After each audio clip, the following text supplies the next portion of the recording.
রেশরায় shoot আউটের ঘটনায় 2 সপ্তাহ পর গ্রেফতার 3 জন। ধৃতরা হলো জয়কুমার রাম, রোহিত কুমার ও সুরজ কুমার সাউকে আজ শ্রীরামপুর মহকুমা আদালতে পাঠিয়েছে পুলিশ।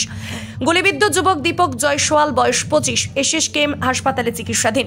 রেশরা পৌরসভার 7 নম্বর ওয়ার্ড হেস্টিং মাঠের পিছনে গোসাইবাগান এলাকায় গত 18 জানুয়ারি সন্ধ্যায় দীপক জয়সওয়ালকে গুলি করে দুষ্কৃতীরা। জানা যায় বাড়ির সামনেই ছিলেন দীপক। সেই সময় 5-6 জন দুষ্কৃতী এসে খুব কাছ থেকে 3 রাউন্ড গুলি চালিয়ে পালিয়ে যায়। তাদের মুখ ঢাকা ছিল। গুলিবিদ্ধ যুবককে উদ্ধার করে প্রথমে শ্রীরামপুর ওয়ালাশ হাসপাতালে নিয়ে যাওয়া হয়। সেখান থেকে পরে এসএসকেএম হাসপাতালে রেফার করা হয়। সেখানেই রয়েছে চিকিৎসাধীন যুবক। পুরনো শত্রুতা জেরেই ঘটনা বলেই জানা গেছে। ধৃতদের জেরা করে জানা যায় দীপক এলাকায় দাদাগিরি করত। 2022 সালের একটি খুনের ঘটনায় সে অভিযুক্ত ছিল, জেলও খাটে। এরপর জেল থেকে বেরিয়ে রিশরার জুট মিলে কাজ করছিল। যে বাড়িতে ভাড়া ছিল সেই বাড়ি ছাড়তে চাইছিল না। ভাড়াটে উচ্ছেদ করতে দীপককে শিক্ষা দিতে পরিকল্পনা করে রোহিত, সুরজ, জয় ও আরও কয়েকজন। এদের সঙ্গে দীপকের পুরনো শত্রুতা ছিল। যাকে গুলি চালানোর সুপারি দেওয়া হয়েছিল সে এখনো অধরা। ধৃতদের হেফাজতে নিয়ে তার খোঁজ চালাবে রিশরা থানার পুলিশ।